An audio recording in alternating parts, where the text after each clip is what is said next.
Olá pessoal, eu sou Anderson Ferreira e quero convidar você a conhecer um pouco da história do meu pai, o presbítero e deputado Manuel Ferreira, e da nossa família. Você irá conhecer a sua infância, os primeiros marcos na evangelização, a luta para vencer as dificuldades e a sua chamada para a política. Uma cura radical. Mas o que acontece é que a irmã Severina, quando eu terminava a escola dominical, ela me convidava para orar pelo irmão que estava enfermo. E eu peguei um grupo de irmãos e irmãs, fomos até a casa daquele rapaz. Lá chegando, ele estava numa cama sobre um jiral. Vocês conhecem o que é um jiral? É uma cama de pau, de madeira, com a esteira, coberta com a esteira. E ele estava com uma boca troncha, o braço esquerdo imóvel e a perna esquerda também imóvel. Nós fizemos uma oração por ele, ele ficou do mesmo jeito. No dia seguinte eu vim e orei, outro dia vim, passamos 15 dias. Todo dia que nós orávamos, o rapaz piorava mais. Quando foi um dia eu passei no tempo sede que ficava na encruzilhada e convidei um daqueles pastores na época, o evangelista Sebastião de Freitas, e convoquei e pedi a ele para que ele fosse comigo até aquela praia de Barra de Jangada para fazer uma oração pelo aquele rapaz. E ele foi com a minha pessoa. Nesta época eu estava com jipe, velho. E quando eu cheguei naquela casa daquele rapaz, com o pastor, nós fizemos uma oração. E quando terminou a oração, o pastor disse para mim: Ferreira, esse não tem mais jeito. E eu ainda, novo convertido, eu disse: mas pastor, como é que eu lhe trago aqui? O senhor disse que não tem jeito. Ele disse: não, irmão Ferreira, continue orando, porque era um pastor conhecedor profundo da palavra de Deus, um homem que tinha uma visão muito grande, e ele disse: não, irmão Ferreira, continue orando, porque a fé não é de todos. Eu nunca me esqueci dessa frase daquele pastor.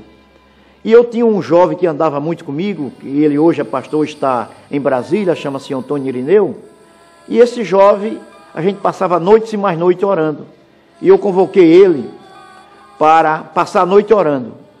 E ele aceitou o convite. Passamos a noite orando. E no dia seguinte, fomos à casa daquele jovem fazer uma oração.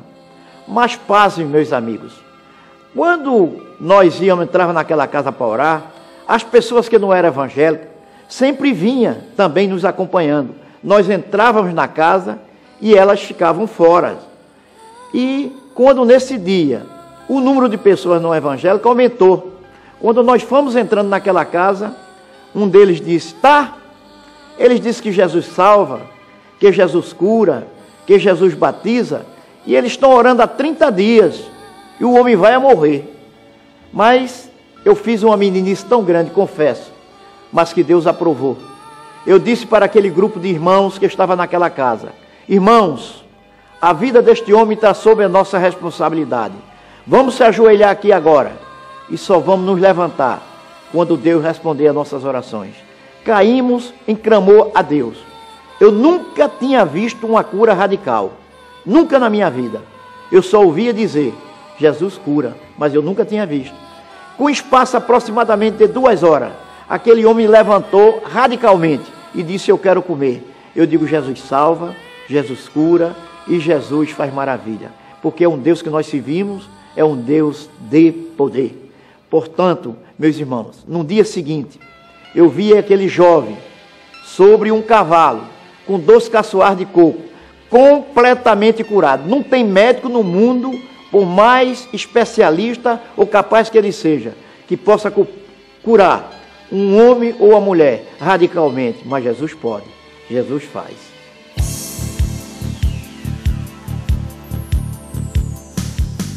Temos que ter perseverança. Temos que acreditar em nós mesmos. Porque uma certa vez, eu comprei um terreno, a prestação ali em Piedade. E passei por grande dificuldade na minha vida, financeiramente falando. E atrasei 3 prestações. Recebi uma carta da imobiliária. Eu fui falar com o proprietário daquela imobiliária. E ele disse para mim: ou paga as 3 prestações que estão atrasadas, ou tem que assinar aqui o distrato entregando o imóvel à imobiliária. Eu fiz um apelo dramático, fiz tudo e ele não cedeu. Mas me deu um estalo naquele momento. Olhei para uma planta, vi com alguns lotes vendidos e eu perguntei para ele: se eu vender algum terreno, você me dá a comissão? Ele disse: te dou 5%. Eu digo: então me dê uma planta, me dê uma tabela de preço, me leve lá no loteamento, me ensine. E ele me levou, me deu uma aula prática. Eu peguei a planta e a tabela de preço, botei dentro debaixo do braço. Dentro de 30 dias, eu vendi mais terreno do que todo o escritório dele reunido. Paguei meu terreno à vista, comprei um Vox 66, aluguei uma sala, aluguei um telefone, comprei um birô e 4 cadeiras e fui ser corretor de imóveis.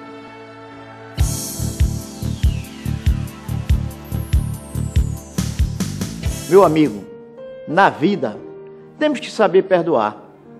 Aconteceu um fato comigo que deixou um marco em toda a minha trajetória.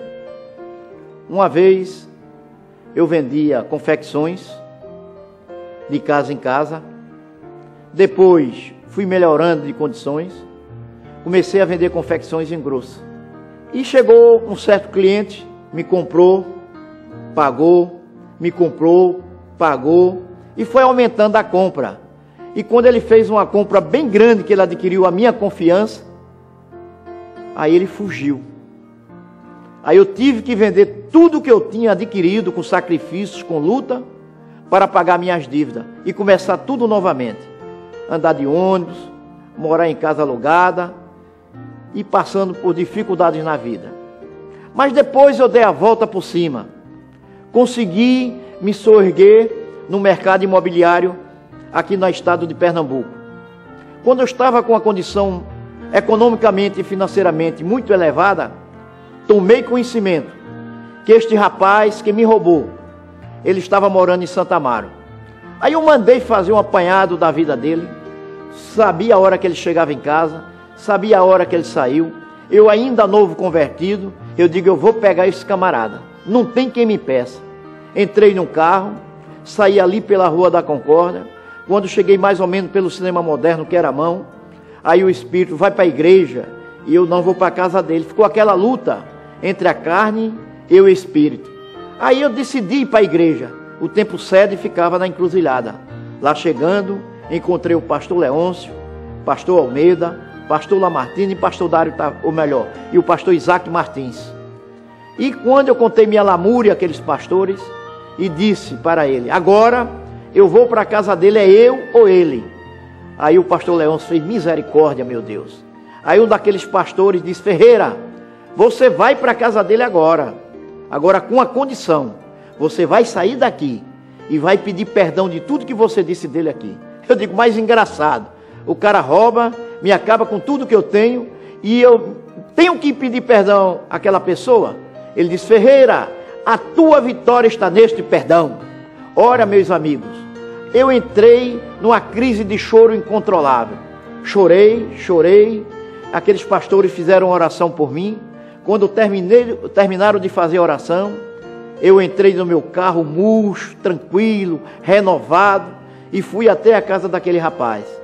Lá chegando, ele estava sentado numa cadeira de balanço, confortavelmente, e eu chegava. Quando ele me via, ele se desesperou.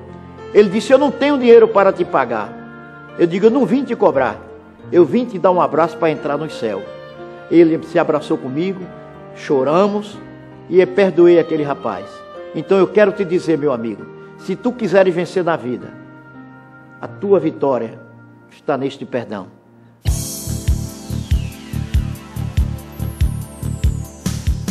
Em 1986, houve um movimento no Brasil dos evangélicos para lançarem candidatos a deputado estadual e a deputado federal em virtude da Constituinte. E eu, naquela época, era presidente da ADONEP, aqui no estado de Pernambuco. E foram alguns pastores na minha casa, o pastor Leôncio e outros pastores, me fizeram o convite. Eu não aceitei a primeira vez, não aceitei a segunda, mas na terceira vez, eu fui até a casa do meu pastor Leôncio e digo: meu pastor Leôncio, eu aceito o desafio. Ele me deu um abraço no seu gabinete pastoral e disse para mim: vamos fazer uma oração por você, meu filho. fez uma oração por mim. Quando terminou a oração, ele me abraçou 3 vezes fortemente e disse: meu deputado, meu deputado, meu deputado. Aí eu comecei a sentir aquele poder dentro de mim que eu digo: não tem Satanás que me derrote, porque eu senti que Deus estava naquele plano. E eu confesso a vocês que eu tinha o pastor Leôncio como meu pai, meu amigo, meu irmão, meu conselheiro, e fui para a luta. E quando abriram as urnas, eu fui o deputado mais votado do meu partido.